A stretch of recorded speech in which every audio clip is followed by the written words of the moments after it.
এক সময়ের গল্প। সুন্দর সবুজ জঙ্গলে সবাই শান্তিতে থাকে। সেখানে আছে হাসিখুশি হরিণ রিনি, সবজান্তা তোতা টোটো, আর সেই জঙ্গলের একমাত্র নিজেকে সবচেয়ে ভয়ঙ্কর ভাবা বাঘ, ভোলু বাঘ। ভোলু বাঘের আসলে একটা সমস্যা ছিল। সে বড্ড বোকা, কিন্তু সে ভাবে, আমি জঙ্গলের মাথা।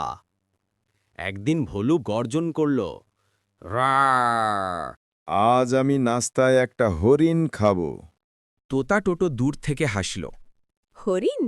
আরে ভাই, রিনি হরিণকে ধরতে হলে একটু বুদ্ধিও লাগবে। বুদ্ধি? আমি বাঘ, আমার বুদ্ধির কি দরকার? এই কথা শুনে জঙ্গলে সবাই হেসে লুটোপুটি। ভুলু হরিণ খুঁজতে বের হল। হঠাৎই সে দেখতে পেল গাছের নিচে বসে থাকা রিনিকে। হা হা, আজ তো আমার দিন। কিন্তু রিনি তো চালাক। সে পালানোর আগে ভেবেই নিল নাটক করবে। ওহো বাঘ ভাই, কোথায় যান? আপনার তো আজ খুব কষ্ট মনে হচ্ছে। কষ্ট? আমার? হ্যাঁ, আমি তো দূর থেকেই দেখলাম আপনি কাঁদছিলেন। কি, আমি কাঁদলাম? কখন? আরে এই তো একটু আগে, আপনার চোখের নিচে পানি শুকায়নি। বাঘ তাৎক্ষণিক চোখ টিপে দেখে, হ্যাঁ, সত্যিই তো পানি। সে জানে না যে এগুলো আসলে সকালের শিশির, যা বাতার উপর পড়েছিল আর তার নাকে লেগেছিল। উফ, আমি সত্যি কাঁদছিলাম, দুঃখ লাগছে।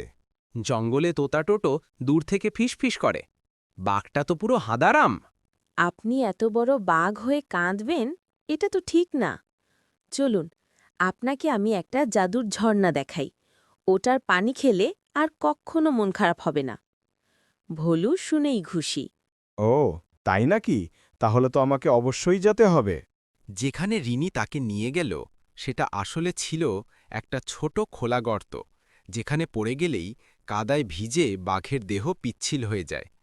রিনি বলল, দেখুন, এই জাদুর বাণী খুব গভীর। এতে ঝাঁপ দিলে আপনার দুঃখ সব দূর হয়ে যাবে। ভোলু 2 চোখ বন্ধ করল।